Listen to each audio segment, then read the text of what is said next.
신율의 뉴스 정면 승부 3부 시작합니다. 오늘 3부 정면 인터뷰에서 만나볼 분 더불어민주당 박범계 의원입니다. 지금 전화 연결되어 있습니다. 박 의원님 안녕하세요. 네, 선생님 안녕하세요. 반갑습니다. 아유 오랜만에 뵙습니다. 오랜만에.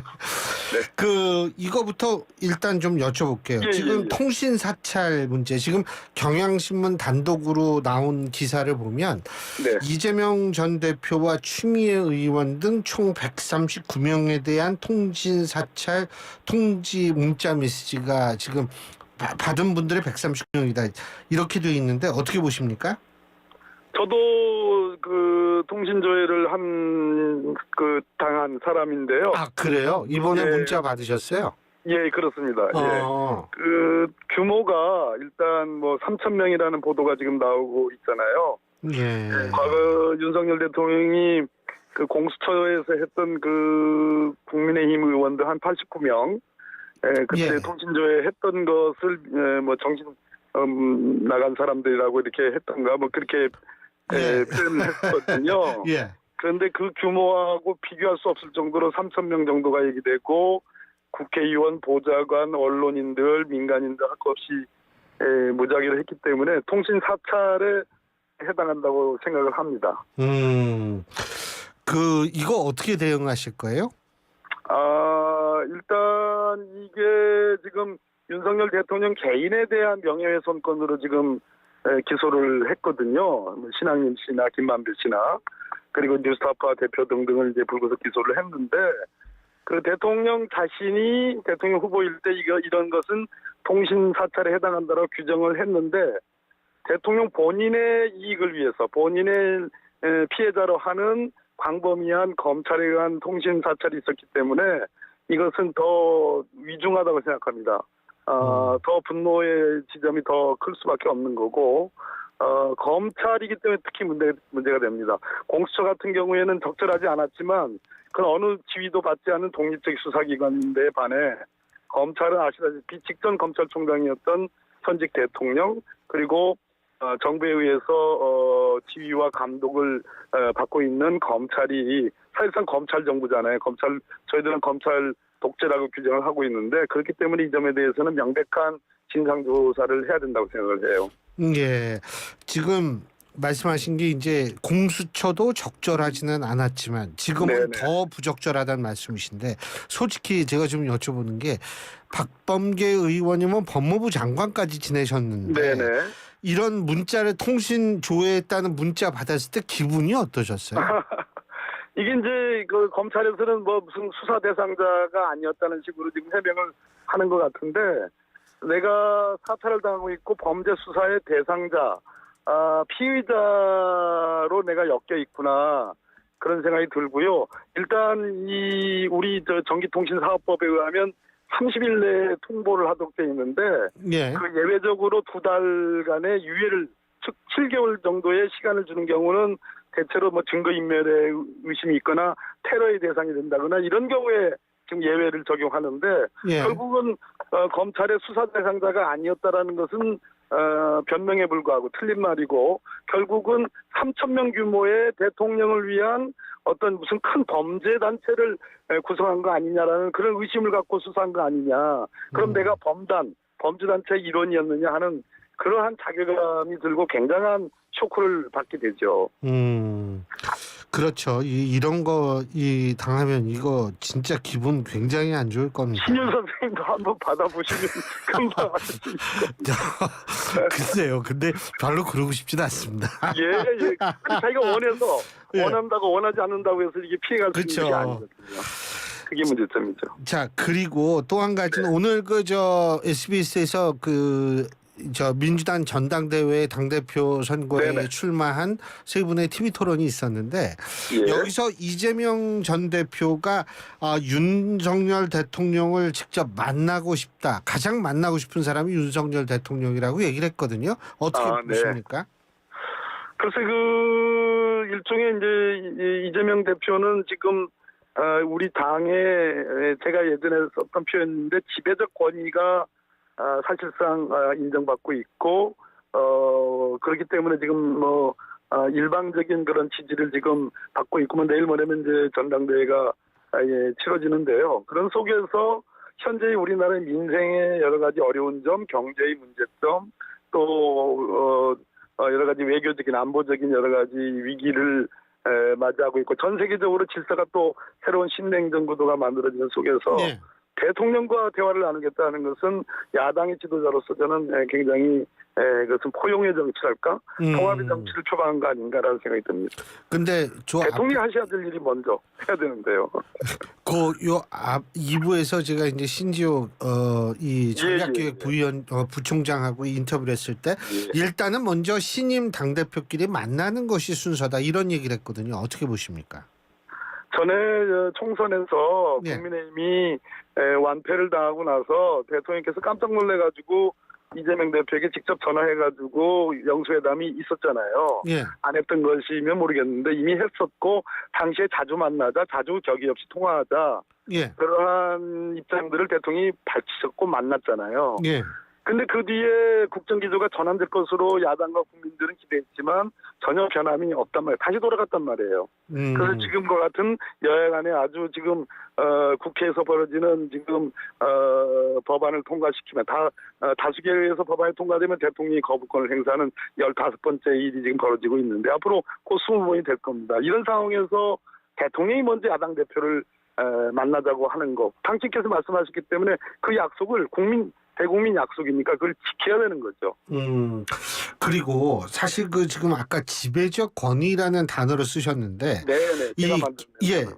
김두관 후보 있지 않습니까? 김두관 네, 후보 네네. 측에서 지금 얘기하는 게 뭐냐면 10명 중 2.3명이 이재명 후보를 지지하고 있는데 이는 대표성에 대한 심각한 위기다. 그러면서 하는 얘기가 뭐냐면 당원 중심 국민정당 당원 주권 시대를 외치고 있으나 74%의 권리당원이 투표를 거부한 상황을 어떻게 설명할 것인가. 지금 이렇게 나오고 있는데 어떻게 보십니까? 틀린 시각이라고 생각합니다. 그러니까 용기 있게 전당대회 당대표 출마해서 후보로 전국을 순회하는 것은 용기 있는 행동이라고 생각을 합니다만 예를 들어서 연정을 얘기한다든지 지금 얘기한 것처럼 70몇 프로의 투표 거부라고 규정한 것 자체가 잘못된 시각이에요. 투표 거부가 아니죠. 왜 그 투표 안 한 사람이 안 할 이유가 있는 건데 그거는 다른 바 아니라 아까 제가 말씀드렸듯이 이재명 당대표의 당선이 거의 확정적이고 그것도 아주 거의 90%에 가까운 지지율을 보이는 속에서의 내가 투표를 안 해도 되겠구나 관심은 있지만 라는 의사를 갖고 있는 그 당원들도 많이 있거든요. 그것을 투표 거부로 규정하는 것 자체가 전체적인 당에 대한 시각이라든지 또는 당원에 대한 시각에 대해서 잘못된 인식이라고 저는 생각합니다.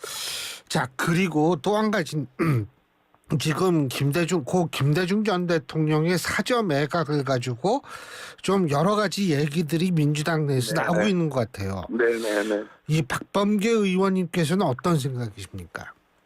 원리 원칙으로 된다면 사저, 즉 사유재산이니까 그 처분 권자가 처분하는데 무슨 시비가 있겠느냐라고는 할 수 있겠지만 김대중 대통령이라는 분이 우리나라 민주주의의 산 역사였고 노벨 평화상을 받으신 대통령이셨고 많은 분들 여야 할 것 없이 보수 진보를 할 것 없이 존경을 받는 그런 대통령이기 때문에 그 사저를 국민들을 위한 그런 공간으로 활용하는 것도 참 좋겠다 하는 생각인데 그렇게 매각한다고 하니까 매우 안타까운 심정입니다.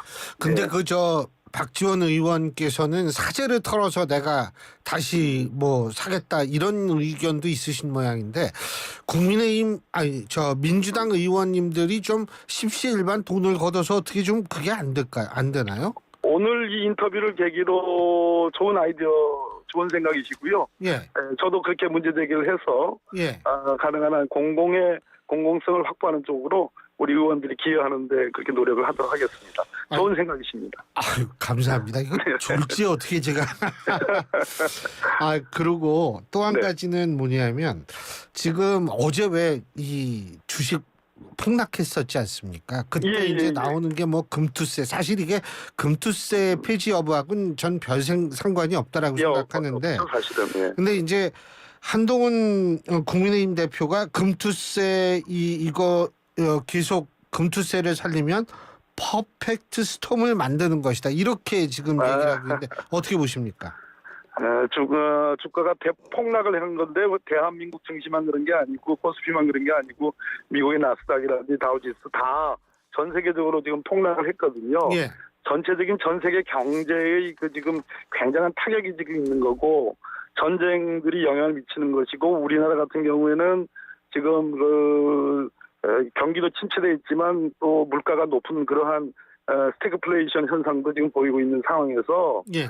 경기 예측이 지금 내수가 극히 부진하고 오히려 마이너스로 지금 떨어지고 있는 상황이고 그러한 예측이 안 좋기 때문에 지금 고용 지표라든지 이런 것들이 영향에 의해서 주가가 폭락을 하는 거지. 금투세에 저는 그 보고서 중에는 단기적으로 그게 이제 영향이 없다라는 그런 보고서도 있단 말이에요. 예. 다만 제 생각은 많은 그 개미 투자자들이 이 금투세에 대해서 굉장히 깊은 관심을 갖고 영향을 예민하게 미치고 있기 때문에 시행을 조금 유예하는 것도 저는 한 방법이다라는 생각은 가져봅니다. 예.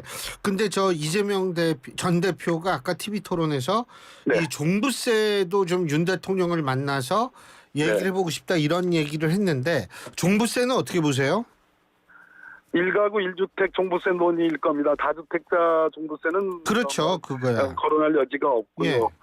그러나 저는 원칙적으로 종부세가 도입된 배경과 역사적 철학이라는 게 있거든요. 예. 그래서 저는 종부세 문제에 대해서는 조금 그것을 좀 저는 유지를 당분간 해야 된다는 입장을 갖고 있습니다. 아니 사실 정부도 이 종부세를 폐지할 경우에 시그널이 잘못 가서 지금 가뜩이나 부동산이 오르고 있잖아요. 그렇습니다. 잘못된 시그널을 줄 수 있다라는 그런 걱정을 좀 하고 있는 것 같더라고요. 네, 그렇습니다. 부동산 경기라는 게 수도권 서울의 주요 핵심 지역 또 지방과 다 다른데 예. 만병통치약이 있을 수 없겠지만 종부세 제도가 도입된 지가 꽤 됐고 여러 가지 명암이 교차한 면이 있습니다만 쉽게 그것을 어떻게 유예한다든지 폐지한다든지 또는 한정적으로 어떻게 한다든지 하는 것 자체가 잘못된 시그널이 될 수 있다는 점에 저는 동의를 합니다. 그리고 아무래도 박범계 의원님께서는 또 판사 출신이시고 법무부 장관을 하셔가지고 이 부분을 꼭 여쭤봐야 될 것 같은데 네네. 지금 언론 보도와 일부에서 주장하는 게 뭐냐면 10월까지 헌법재판관 4분이 이제 임기가 끝나서 이제 물러나시게 되는데 이제 사실 바른미래당 지금 물러나시는 분들 중에는 과거 바른미래당 추천목 씨 한 분 계시고 민주당 추천목 씨 한 분 계시고 과거 자유한국당 추천목이 또 한 분 계시고 이렇게 지금 돼 있는데 일단은 그리고 대법원장 지명하신 분이 또 한 분 계시고요. 근데 일부 이제 주장은 뭐냐면 이거 민주당이 저 헌법재판관 지금 나가시는 분들을 대체하실 분의 임명에 굉장히 소극적으로 나가서 지금 탄핵 소추안이 지금 넘어가 있는 예를 들면 이준숙 방통위원장이나 이런 분들의 탄핵 소추안 심사를 굉장히 길게 만들 것이다. 이런 얘기를 하는데 어떻게 보십니까? 그게 그렇게 영향을 미칠 수 있을까요? 설사 그런 의도가 민주당에 있다고 생각하지 않은데 설사 있다 하더라도 이게 헌법재판에 탄핵 재판에 영향을 미칠 거라고는 좀 보지 않거든요. 아니 근데 7분이 하셔야 되는데 이 4분 해가지고 임명이 지연되면 6분이라서 이게 안 된다는 거죠. 금시초문이고요. 예. 그게 저 질문에도 없는 지금 질문을 맞습니다. 하시는데 예. 금시초문이고 그렇게 민주당이 꼼수를 부리면서 이렇게 할 거라고는 생각하지 않습니다. 예. 정상적인 절차와 방식대로 다소의 시간이 조금 더 지연될는지 그건 잘 모르겠습니다만 그거 헌법재판의 내용을 겨냥한 어떤 정당 추천 몫의 그런 헌법재판관 추천 절차를 악용하거나 그럴 민주당은 저는 아니라고 생각합니다. 그리고 아무래도 법률가시니까 이준숙 방통위원장의 탄핵 소추안 어떤 결정이 나올 거라고 보세요?